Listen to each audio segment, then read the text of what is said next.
All right, get ready because today we're going deep on something pretty fascinating.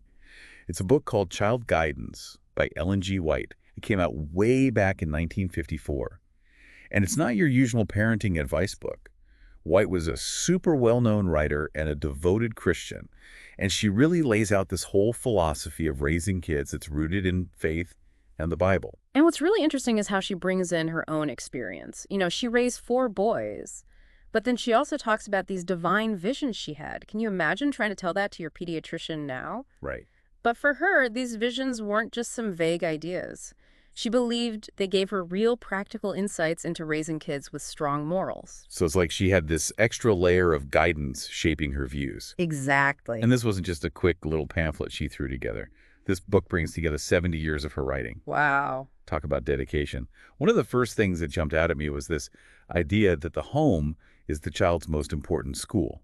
And she doesn't just mean for learning your ABCs and 123s, but for shaping their whole character. Yeah, that was pretty radical back in 1954. It went against this growing idea that formal education and childcare were the most important things. Right.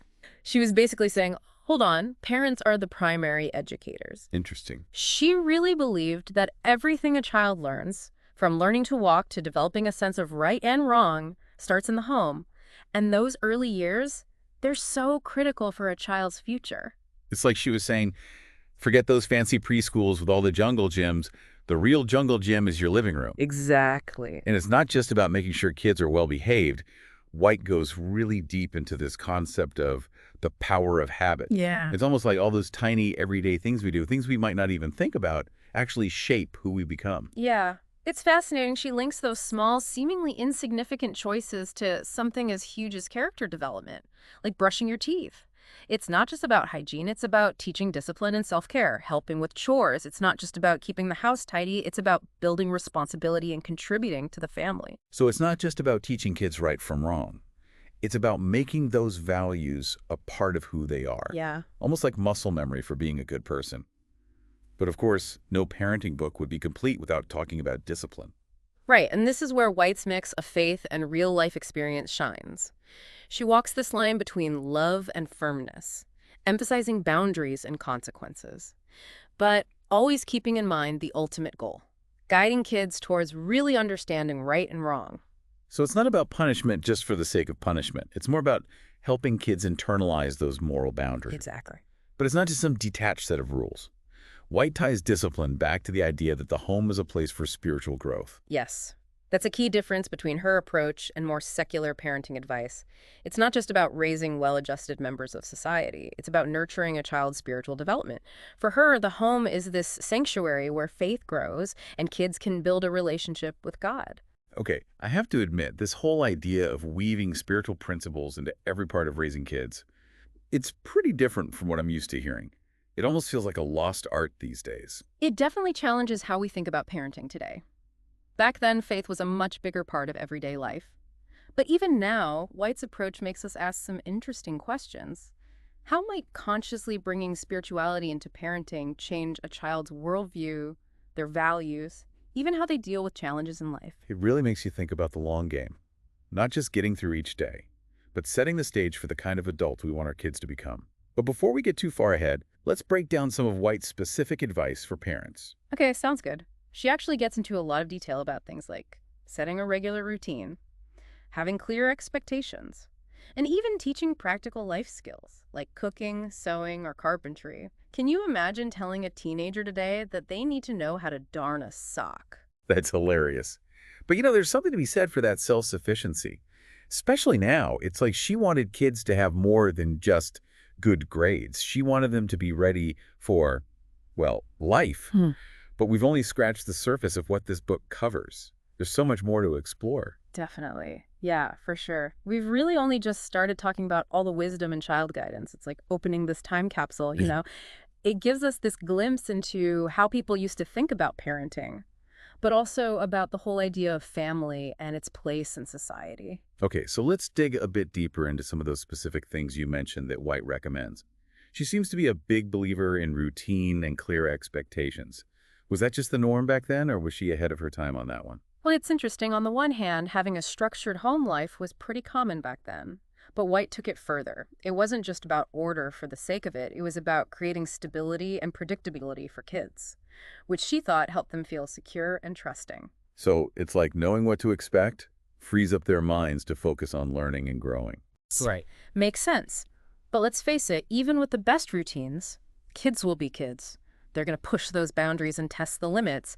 How did White deal with those moments when, let's say, things got a little heated? That's where her whole idea of discipline comes in. And this is where things can get a little tough for people reading it today, because White was definitely stricter than a lot of people are now. But we have to remember the time she lived in and how important her faith was to her. She saw discipline not as punishment, but as a loving way to guide kids towards understanding what happens because of their actions. So it's not about spanking or yelling. It's more about helping them develop self-control and really understand those moral boundaries we talked about. Exactly. Okay, I see. And she had some very clear ideas about how to do that. The most important thing for her was consistency. No empty threats or changing the rules all the time. She believed that if kids knew what to expect and knew that you'd follow through, it would help them learn to discipline themselves. Right, if the rules are always changing, it's hard for kids to know what they're supposed to do. Exactly. But did she have any practical advice on how to actually put this kind of discipline into practice? Oh, definitely. And this is where her practicality really comes through. She talks about how important natural consequences are. Letting kids see what naturally happens because of their choices. Like, if a child doesn't want to eat dinner, they don't get a snack later. It's not about being mean. It's about helping them see the connection between their actions and the results. It's a great example. It's not about the parent jumping in to fix everything. It's about letting kids have those natural learning moments, Yeah, even if it means they're a little uncomfortable. right. But what about those times when natural consequences aren't enough? Or when something happens that needs you to step in right away? Or it did say that sometimes you need to correct a child's behavior, but always with love and guidance. She even talked about explaining why you're disciplining them, not just saying because I said so.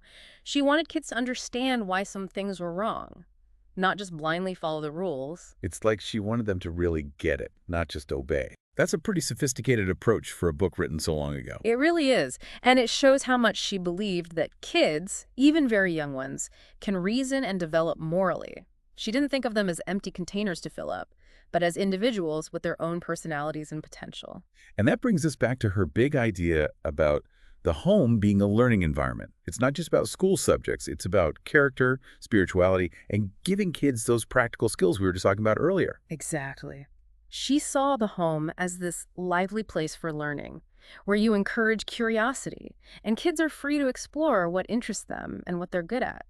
She even talks about how important it is to include things like nature study, music, and art in a child's education. So it's not about drilling sacks into their heads. It's more about helping them love learning and discovering new things. Yes. And remember, this was way before iPads and educational apps and all that. She was talking about things like gardening, building stuff with your hands, really paying attention to the world around you, things that get kids using their senses and spark their natural curiosity. It's almost like a back-to-basics approach. In a world where everything's about technology and instant gratification, her focus on hands-on learning and connecting with nature seems really relevant. It really does, and it goes back to her belief that real education isn't just about knowing a bunch of facts, it's about developing the whole person physically, mentally, and spiritually. But creating that kind of learning environment, being that intentional about everything a child does, that's got to be exhausting. White doesn't pretend that parenting is easy. In fact, she has a whole chapter on why it's so important for parents to take care of themselves. Really? That's surprising. I wouldn't expect a book from the 1950s to talk about self-care. I know, it's interesting. But she knew that parents can't give what they don't have. She said it was important for parents to take care of their own physical, emotional, and spiritual needs, so they could be the best guides for their kids. Okay, that's actually really nice to hear. It's like she's saying that parenting is a marathon, not a sprint. You have to pace yourself, take care of yourself, so you can really be there for your kids. Exactly. And that includes taking care of your own faith and spiritual connection. Remember, for White, parenting is a deeply spiritual thing. It's about working with God to raise kids who aren't just successful in the world, but who live meaningful lives. That's a beautiful way to put it. It's not about turning kids into perfect little robots. It's about helping them find their own potential and live a life that matches their values. And for White, those values came from her Christian faith. She believed that real happiness comes from living a life that follows God's will. So it's not just about raising good kids. It's about raising kids who feel connected to something bigger than themselves. Kids who have a sense of purpose that goes beyond just getting through the day. You Exactly. got it. But while we're talking about White's focus on faith, it's important to say that her views have caused some debate over the years. Some people say that her way of thinking is too rigid, that it doesn't give kids enough space to be themselves or ask questions. That's a good point. And it's something we should definitely talk more about as we finish up our deep dive into child guidance. You mentioned some possible criticisms of White's approach. It's definitely different from what you see in a lot of parenting books today, which seem to be all about kids expressing themselves and being independent. So how do we make sense of these two different ideas? That's the big question, isn't it? And it's something every parent has to figure out, no matter what they believe. How do we give our kids guidance and structure, but also let them explore who they are and make their own choices? It's like finding that balance between leading them and letting go. Exactly. But White wrote this book a long time ago. The world has changed so much. Oh, yeah. Technology, social media, all the information kids have access to now, it's a whole different world. So how can we even apply her ideas today? That's a good question. It wouldn't make sense to just take her ideas from the 1950s and use them exactly the same way now, but I think the main principles she talks about, things like the power of habit, being consistent, the home as a place for learning and spiritual growth, those are timeless ideas. We can adapt them to fit families today. So it's not about following a strict set of rules.